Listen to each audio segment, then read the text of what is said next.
Nije se potrudio ni da obriše te poruke. Darko Lazić i njegova verenica Marina Gagić navodno su se posvađali na krvi i nož zato što ona sumnje da je pevač vara. Gagićeva se je sa sinom iselila iz porodične kuće u Prestaču jer je u Darkovom mobilnom telefonu pronašla poruke koje je razmenjivao sa drugom ženom.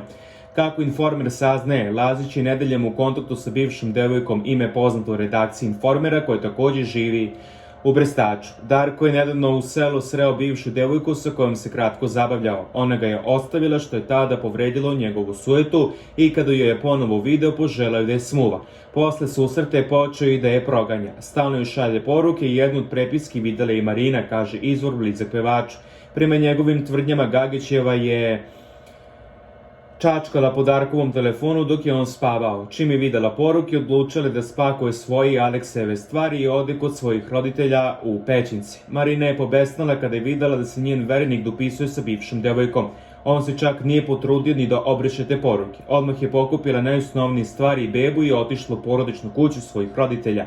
Kod njih je bila za vreme praznika, iako je Darko molio da se vrati kući.